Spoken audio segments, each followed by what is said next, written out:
안녕하세요. 김영재TV의 하루 10분 독서입니다. 오늘은 지적자본론 68페이지부터 읽겠습니다.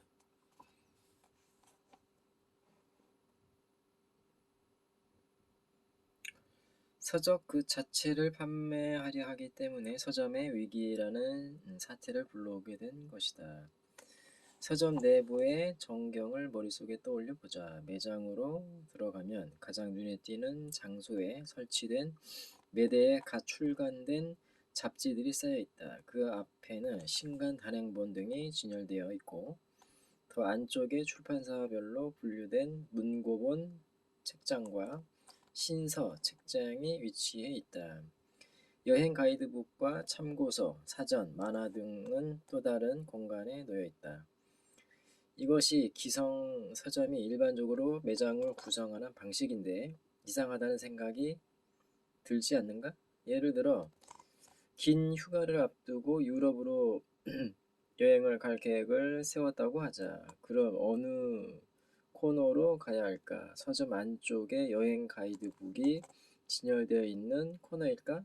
그런데 신간 잡지에도 프랑스나 이탈리아 지역이 특집으로 다뤄졌을지 모른다. 아니, 유럽을 무대로 삼은 소설도 참고가 될 수 있다.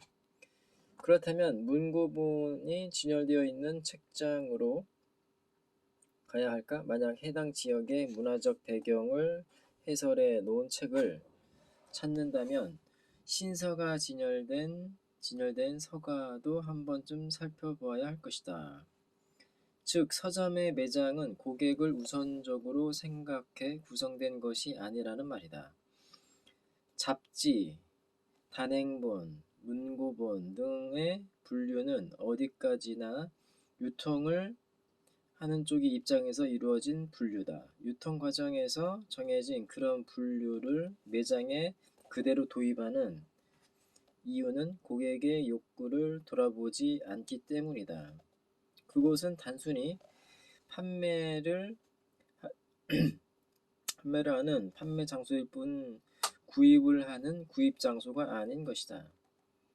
정작 주역이어야 할 고객이 존재하지 않는 열기가 식은 공간을 만들어 놓고 책이나 잡지가 팔리지 않는다 라고 탄식하는 것은 착각이다. 그래서 CCC는 책의 형태 등에 따른 분류가 아니라 그 제한 내용에 따른 분류로 서점 공간을 재구축했다.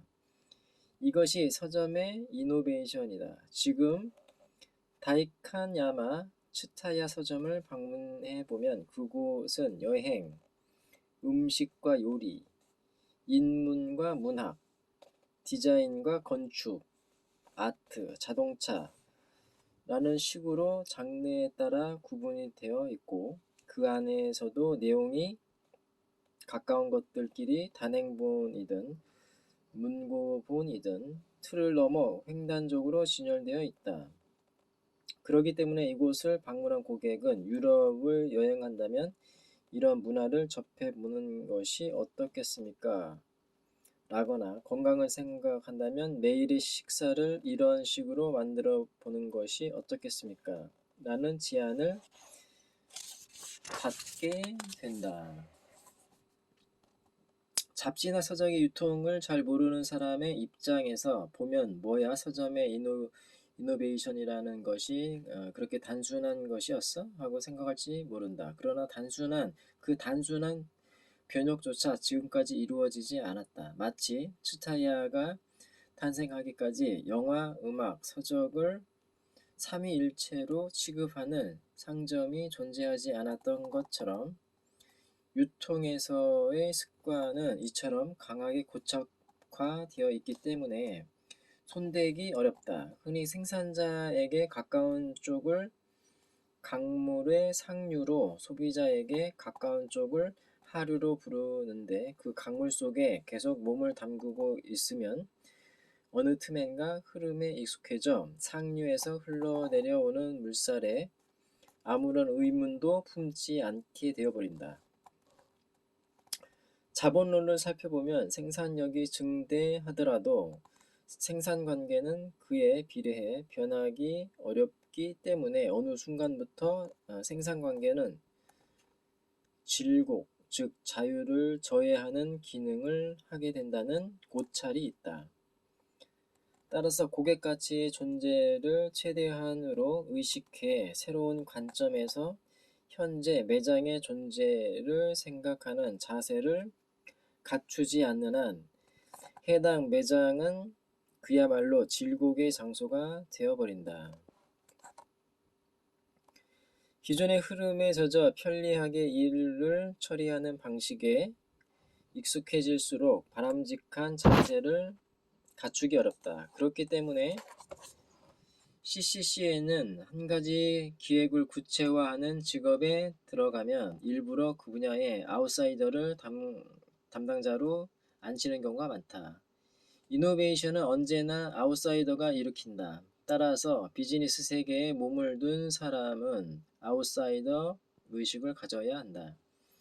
업계 흐름의 외부에 존재하는 일반 고객의 입장에 서서 자신들이 하는 일을 바라보는 관점을 가져야 하는 것이다. 내가 대학을 졸업하고 입사한 회사는 의류업체였다. 그렇기 때문에 츠타야라는 멀티 패키지 스토어를 창출할 수 있었고 다이칸야마 츠타야 서점에서 서점의 이노베이션을 구체화할 수도 있었다. 그리고 츠타야는 지금 판매액 기준 기노쿠니야 서점이나 준쿠도 서점을 웃도는 일본 최대의 서점 체인으로 성장하고 있다.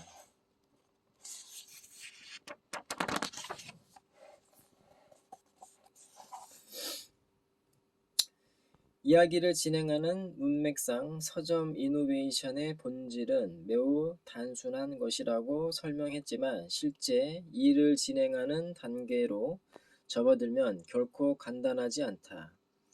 이념은 단순할수록 구심력이 강화되지만 그것을 실현하기 위해서는 주도 면밀한 준비와 복잡한 과정을 거쳐야 한다. 다이카냐마 츠타야 서점도 제안 내용에 따른 구역 전개라는 발상을 실현시키면서 많은 어려움을 겪었다. 인사이더에게서는 이노베이션이 발생하기 어렵다는 하나의 예일지도 모른다. 이전까지 나름대로 매장을 경험해 온 경력자일수록 굳이 그렇게까지 신경을 쓰지 않아도 되는데 라는 회의적인 기분에 사로잡히기 쉽다. 그러나 그것을 뛰어넘어 이노베이션을 이루지 못하는 한 영업 실태의 미래는 없다. 소비사회가 변하면 비즈니스의 바탕도 변한다. 따라서 생산력을 발전시켜야 하고 생산관계를 재조명해야 한다. 언제까지나 영구적으로 보장되는 비즈니스 모델 따위는 어디에도 존재하지 않는다. 다이카냐마 츠타야 서점의 이노베이션 과정에서는 어떤 장애가 있었을까? 우선 제안 내용을 바탕으로 구역을 새롭게 설정하려면 직원들에게 일반 서점의 점원과는 차원이 다른 높은 능력이 요구된다. 물건에 해당하는 서적을 책장에 정리하는 작업을 예로 들어보자. 기존의 서점이라면 문고본용 책장에 진열하면 된다. 출판사별로 분류된 책장 안에 저자의 이름에 따라 가나다 순으로 책을 배치하는 것이다. 정말 간단하다. 수납해야 할 서적이 몇 권이든 해당하는 장소에 기계적으로 진열만 하면 되니까 특별한 능력이나 소질은 필요하지 않다. 그러나 제안 내용을 바탕으로 구역을 만들어야 한다면 일단 어떤 제안이 고객의 흥미를 이끌 수 있는지, 어떤 제안이라면 고객의 욕구에 적절하게 대응할 수 있는지부터 생각해야 한다.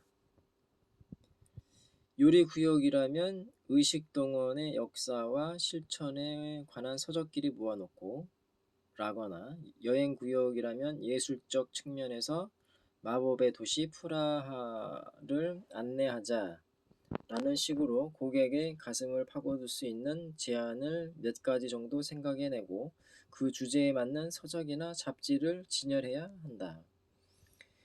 이것은 고도의 편집 작업이다. 서점 직원은 말이 아니라 매장의 진열대를 특수한 방식으로 구성함으로써 자신이 제안하고 싶은 내용을 표현해야 한다. 또한 각 구역의 테마를 결정한 뒤에는 새롭게 출간된 서적 하나하나를 어떤 내용인지 음미해 보아야 한다. 이 서적을 이 공간에 진열해야 할 필요가 있는 것인지, 그럴 필요가 있다면 어디에 배치해야 할 것인지, 기계적으로 움직여온 기존의 흐름에 몸을 맡기는 작업 태도와는 전혀 다른 형태의 시간과 공력이 엄청나게 소비되는, 아니 그 이상으로 견식과 교양도 요구되는 공정의 연속이다. 그렇기 때문에 지적 자본론이다. 서적 자체가 아니라 서적 안에 표현되어 있는 라이프 스타일을 판매하는 서점을